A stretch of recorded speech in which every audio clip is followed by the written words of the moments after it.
नमस्कार दर्शक बंधु चलतु देखिनेबा आज सकाळर किछि गुरुत्वपूर्ण खबर सेथिपाई वीडियो को संपूर्ण देखंतु। चलतु डेरी न करी खबर उपर नजर पकेबा। प्रथम खबर 70 वर्षर स्वप्न हेबो पूरण। कटारू श्रीनगर पर्यंत आरंभ हेबाकु जाउछि प्रथम रेल सेवा। असंता 19 तारिख रे शुभारंभ करिवे प्रधानमंत्री नरेंद्र मोदी। तेबे एई वंदे भारत रियासी जिले रे कटक सहररु आरंभ होई पीर पंजला पर्वतमाला को पार करी श्रीनगर रे पहुंचिबो। परवर्ती खबर आसंता मास 5 तारिख महाप्रभु श्री लिंगराजंकर रुकुणा रथ यात्रा और 9 तारिख में बाहुड़ा यात्रा अनुष्ठित हेबो। श्रीजीव को महान परंपरा निमंते बुधवार मंदिर कार्यालय परिसर में सेवायत प्रतिनिधि मानक उपस्थित नीति निर्घंट प्रस्ताव रखा जायछि। प्रस्ताव अनुसार भोर 5टारू 5:30 मध्य मंगल आलती और अवकाश सकाळ 5:30 6:30 मध्य साहाण मेला दर्शन छामु परिष्कार सकाळ 7टा सूर्य पूजा 8टा बल्लभ और सकाळ धूप सकाळ 8टारू 9:15 भितर भुवनेश्वरी सकाळ धूप 9:45 मध्य भोग मंडप 10:45 बेश दिन 12टा यात्रा पूजा 12:30 रथरे पूजा अपराह्न 3:30 जाए हेबो। परवर्ती खबर दिन तापमात्रा क्रमशः उपरमुह होउछि। गत 2 दिन में अधिकांश स्थान में तापमात्रा पाखापाखि 2 ରୁ 3 डिग्री बढ़ी। किछि दिन धरी कालबैशाखी प्रभाव में ताती कम रहुतिला किंतु एबे खरा बढ़िबा सह 29 रु पुणी जळाइब बोली पाणीपाग विभाग सतर्क कराइछि। पश्चिम केन्द्र ओडिशा रे 40 डिग्री टपिबो। बुधवार बौद्ध दिनर तापमात्रा 39.8 डिग्री थिला। असंता 29 और 30 तारिख रे ग्रीष्म प्रभाव हेबो। आसंता 4 ରୁ 5 दिन ओडिशा समेत देश रे पूर्व भाग रे दिनर तापमात्रा 4 ରୁ 6 डिग्री बढ़े बोली पाणीपाग विभाग पूर्वानुमान करिछि। 29 ରୁ 31 तारिख मध्य किछि अंचल तापमात्रा 40 डिग्री टपि पारे। परवर्ती खबर राज्य में गणतंत्र विपद में रही। शासक दल मानमानी करने आरंभ कले। गत 2 दिन हेब विधानसभा कांग्रेस सह जहाँ घटुची ताहा समस्ते जानिचंती। प्रथमे कांग्रेस विधायक निलंबन पर विधायक दल नेता रामचंद्र काड़मा को आक्रमण और कांग्रेस कर्मी को गिरफ्त करने भली घटना घटी। परवर्ती खबर एणिके नवम और दशम श्रेणी पिलांकु मध्य मध्याह्न भोजन मिलिबो। एने गणशिक्षा विभाग पक्षर निर्देशनामा जारी होईछि। एथिपई राज्य सरकार 570.71 कोटी टंका व्यय करिवे। मुख्यमंत्री पोषण योजना रे बजेट रु खर्च हेबो। खाली सेतिकी नुहे पिलांकु स्कूल रे 3टी पुष्टिकर लडू सह एक अतिरिक्त अंडा मध्य मिलिबो। सोमवार बुधवार शुक्रवार पिलांकु विद्यालय रे अंडा दिया जिवो। मंगलवार गुरुवार शनिवार पोषणयुक्त लडू मिलिबो। शिशु बाटिकार दशम पर्यंत सब पिलांकु यह मिलिबो। पीएम पोषण और मुख्यमंत्री पोषण योजना अनुसार पिला मानकु प्रदान करा जिवो। परवर्ती खबर बहु प्रतीक्षार अंत घटी। बुधवार बौद्धरू पुराना कटक पर्यंत नवनिर्मित 37 किलोमीटर द्रुतता संपन्न रेल धारणार 2 दिनिया कमिशनर ऑफ रेल सेफ्टी कार्य समापन होईछि।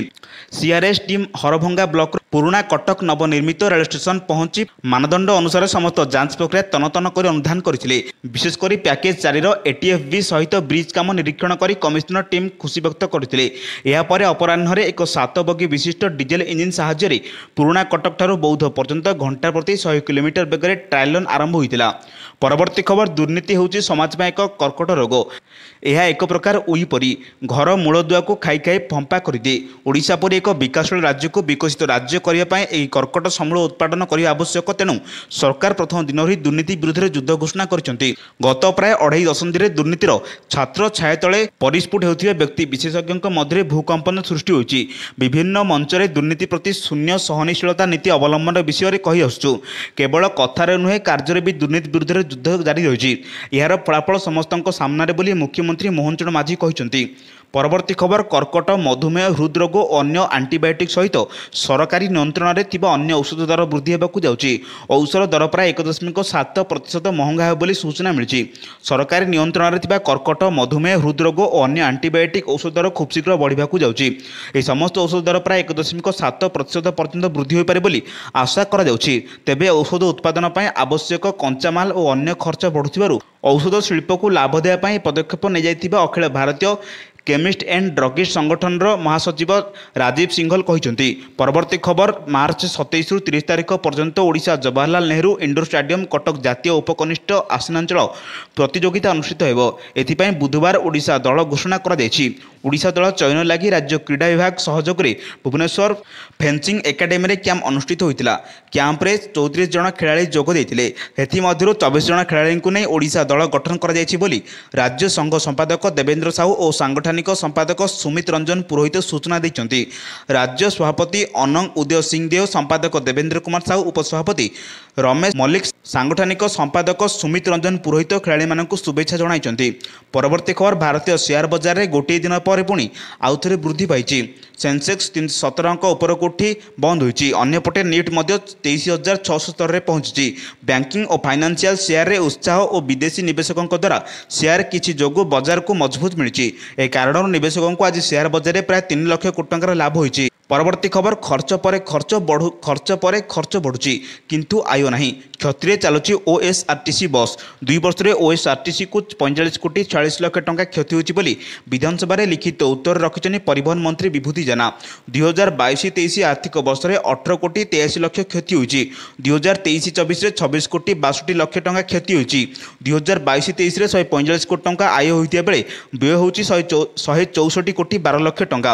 ସେହିପରି 2023-24ରେ 156 କୋଟି 43 ଲକ୍ଷ ଆୟ ହୋଇଥିବା ବେଳେ ବ୍ୟୟ ଥିଲା 183 କୋଟି 6 ଲକ୍ଷ ଟଙ୍କା। ପୂର୍ବ ବର୍ଷ ଅପେକ୍ଷା ଆୟ ବଢ଼ୁଥିବା ବେଳେ ବ୍ୟୟ ବି ବଢ଼ିଛି। ପରବର୍ତ୍ତୀ ଖବର ଆର୍ଥିକ କ୍ଷେତ୍ରରେ ସରକାର ଦ୍ରୁତ ଗତିରେ ଡିଜିଟାଲ ଆଗକୁ ଗତି କରୁଛନ୍ତି। ୟୁପିଆଇ ଏହାର ଏକ ଜୀବନ୍ତ ଉଦାହରଣ। ଯାହା କେବଳ ଭାରତରେ ସଫଳ ହୋଇଛି ତାହା ନୁହେଁ ବରଂ ବିଶ୍ୱର ଅନେକ ଦେଶ ଏହାକୁ ଗ୍ରହଣ କରିଛନ୍ତି। ଏହି ସଫଳତା ପରେ ବର୍ତ୍ତମାନ ୟୁପିଆଇକୁ ଇପିଏଫ୍ ସହ ଯୋଡ଼ିବାକୁ ଉଦ୍ୟମ ଚାଲିଛି। ଖୁବ୍ ଶୀଘ୍ର ଏହା ଆରମ୍ଭ ହୋଇଯିବ। ଫଳରେ ଗ୍ରାହକ ୟୁପିଆଇ ମାଧ୍ୟମରେ ନିଜର ପିପିଏଫ୍ ଟଙ୍କା ଉଠାଇ ପାରିବେ। ଏଥିରେ ସମୟ ବଞ୍ଚିବା ସହିତ ଇପିଏଫ୍ର ଦକ୍ଷତା ବୃଦ୍ଧି ପାଏ ବୋଲି ଶ୍ରମ ଓ ନିଯୁକ୍ତି ସଚିବ ସୁନିତା ଦାଉରା କହିଛନ୍ତି। ମେ ମାସ ଶେଷ ସୁଦ୍ଧା ୟୁପିଆଇରେ ପିଏଫ୍ ଟଙ୍କା ଉଠାଇ ପାରିବେ ଉପଭୋକ୍ତା। ମାତ୍ର କେଇ ଘଣ୍ଟାରେ ସମ୍ପୂର୍ଣ୍ଣ ହେବ କ୍ଲେମ୍ ପ୍ରୋସେସିଂ। କର୍ମଚାରୀ ଭବିଷ୍ୟ ନିଧି ପାଣ୍ଠି ସଂଗଠନ ମେ ମାସ ସୁଦ୍ଧା କ୍ଲେମ୍ ପ୍ରୋସେସିଂ ପାଇଁ ୟୁପିଆଇ ବ୍ୟବସ୍ଥା ଆରମ୍ଭ କରିବାକୁ ଯାଉଛନ୍ତି। ୟୁପିଆଇ ଜରିଆରେ ସମ୍ଭବ ହେବ ପିଏଫ୍ ଉଠାଣ। ଶ୍ରମ ଏବଂ ନିଯୁକ୍ତି ସଚିବ ସୁମିତ ଦାଉରା ମଙ୍ଗଳବାର ଦିନ ଏହି ସୂଚନା ଦେଇଛନ୍ତି। ପରବର୍ତ୍ତୀ ଖବର ଏଚ୍ଆଇଭିକୁ ନେଇ ବୈଜ୍ଞାନିକଙ୍କ ସତର୍କ ବାଣୀ। ଏଚ୍ଆଇଭି ନିବାରଣ ଏବଂ ଚିକିତ୍ସା କାର୍ଯ୍ୟକ୍ରମରେ ଆନ୍ତର୍ଜାତୀୟ ପାଣ୍ଠିରୁ ହ୍ରାସ ଏକ ଗମ୍ଭୀର ସଙ୍କଟ ସୃଷ୍ଟି କରିବ। 2030 ସୁଦ୍ଧା ଏଚ୍ଆଇଭି 1 କୋଟିରୁ ଅଧିକ ସଂକ୍ରମଣ ପାଖାପାଖି 30 ଲକ୍ଷ ମୃତ୍ୟୁ ହୋଇପାରେ। ଏନେଇ ରିପୋର୍ଟ ଜାରି କରିଛି ଲାନ୍ସେଟ୍। ଗୁରୁବାର ଦିନ ଲାନ୍ସେଟ୍ ଏଚ୍ଆଇଭି ଜର୍ନାଲରେ ପ୍ରକାଶିତ ଏକ ଅଧ୍ୟୟନରେ ଏହି ତଥ୍ୟ ପ୍ରକାଶ ପାଇଛି।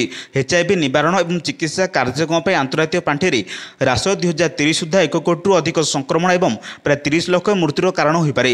ଅଷ୍ଟ୍ରେଲିଆର ମେଲବୋର୍ଣ୍ଣରେ ବର୍ନେଟ୍ ଇନଷ୍ଟିଚ୍ୟୁଟ୍ର ଏକ ଦଳ ଯାହାଦ୍ୱାରା ଏହି ଅଧ୍ୟୟନରେ 2026 ସୁଦ୍ଧା ବିଶ୍ୱବ୍ୟାପୀ ଏଚ୍ଆଇଭି ପାଣ୍ଠିରେ ପ୍ରାୟ 24% ହ୍ରାସର ପ୍ରଭାବ ମଡେଲକୁ କରାଯାଇଥିଲା। ପରବର୍ତ୍ତୀ ଖବର ଭାରତୀୟ ଅର୍ଥ ବ୍ୟବସ୍ଥା ଗତ 10 ବର୍ଷରେ 2 ଗୁଣା ହୋଇଛି। ଅର୍ଥ ବ୍ୟବସ୍ଥାର ଏବଂ ଅଭିବୃଦ୍ଧି ସମଗ୍ର ବିଶ୍ୱରେ ଦ୍ରୁତ ଗତିରେ ବଢ଼ୁଛି। ଆଗାମୀ କିଛି ବର୍ଷ ଦେଶ ପାଲଟିବ ବିଶ୍ୱର ତୃତୀୟ ବୃହତ୍ ଅର୍ଥନୀତି। ଅର୍ଥନୀତି ଉପରେ କୋଭିଡ୍ ମହାମାରୀରେ କଳାବାଦଲ ସତ୍ତ୍ୱେ ମଧ୍ୟ ଭାରତର ଅଭିବୃଦ୍ଧି ଧାରା ଅବିରତ ରହିଛି। ଆନ୍ତର୍ଜାତୀୟ ମୁଦ୍ରା ପାଣ୍ଠିର ତଥ୍ୟ ଅନୁସାରେ ଭାରତ ଜିଡିପି ଗତ ଦଶକରେ 105% ବଢ଼ିଛି। ବର୍ତ୍ତମାନ ଦେଶରେ ଡିଜିପି ରହିଛି $4.3 ଟ୍ରିଲିୟନ୍, ଯାହାକି 2015ରେ ଥିଲା $2.1 ଟ୍ରିଲିୟନ୍। ଦଶମତମ ସ୍ଥାନ ଦେଶ ପଞ୍ଚମ ସ୍ଥାନକୁ ଲମ୍ପାଲମ୍ପି ହୋଇଛି। ଭାରତରେ ଜିଡିପି ଅଭିବୃଦ୍ଧି ହାର ଏପରି ରହିଲେ ପ୍ରତି 1.5 ବର୍ଷରେ ଅର୍ଥନୀତି $1 ଟ୍ରିଲିୟନ୍ ପହଞ୍ଚିବ। ଫଳରେ 2032 ସୁଦ୍ଧା ଭାରତ $10 ଟ୍ରିଲିୟନ୍ ଅର୍ଥନୀତି ପାଲଟି ପାରିବ। ପରବର୍ତ୍ତୀ ଖବର ସଂଶୋଧିତ ବ୍ୟାଙ୍କିଂ ଆଇନ 2024 ସଂସଦରେ ପାସ୍ ହୋଇଯାଇଛି। ଏହା ଅଧୀନରେ ବ୍ୟାଙ୍କ ଆକାଉଣ୍ଟଧାରୀ 4 ଜଣ ପର୍ଯ୍ୟନ୍ତ ନୋମିନ୍ ରଖିପାରିବେ। ବାଚନିକ ଭୋଟରେ ରାଜ୍ୟସଭାରେ ଏହାକୁ ମଞ୍ଜୁରୀ ମିଳିଛି। ଏହା ଉପରେ ପ୍ରଶ୍ନ ଉତ୍ତର କାଳରେ ଅର୍ଥମନ୍ତ୍ରୀ ନିର୍ମଳା ସୀତାରମଣ କହିଛନ୍ତି ଯେ ଯଦିଓ ଅନାଦାୟ ଋଣ ପରିସମ୍ପତ୍ତି ବୃହତ୍ ମାତ୍ରାରେ ଖସିଛି ସରକାର ଉଦ୍ଦେଶ୍ୟମୂଳକ ଋଣ ଖିଲାପକାରୀଙ୍କ ବିରୁଦ୍ଧରେ କଡ଼ା କାର୍ଯ୍ୟାନୁଷ୍ଠାନ ଦେବାକୁ ପ୍ରତିଶ୍ରୁତିବଦ୍ଧ। ଏହିଭଳି ଗୁରୁତ୍ୱପୂର୍ଣ୍ଣ ଖବର ପାଇବା ପାଇଁ ଆମ ଚ୍ୟାନେଲ ସହ ଯୋଡ଼ି ରୁହନ୍ତୁ। ଯଦି ଏପର୍ଯ୍ୟନ୍ତ ଭିଡ଼ିଓକୁ ଲାଇକ୍ କରିନାହାନ୍ତି ଭିଡ଼ିଓକୁ ଲାଇକ୍ କରିବା ସହ ଚ୍ୟାନେଲକୁ ସବସ୍କ୍ରାଇବ୍ କରି କମେଣ୍ଟ ମାଧ୍ୟମରେ ଜାଣନ୍ତୁ ଆପଣମାନେ କେଉଁ ଜିଲ୍ଲାରୁ ଦେଖୁଛନ୍ତି, ଯାହାଦ୍ୱାରା ଏଭଳି ଗୁରୁତ୍ୱପୂର୍ଣ୍ଣ ଖବର ଆପଣମାନଙ୍କ ପାଖରେ ସର୍ବପ୍ରଥମେ ପହଞ୍ଚିପାରିବ। ବ୍ୟୁରୋ ରିପୋର୍ଟ ସାବଧାନ ଓଡ଼ିଶା।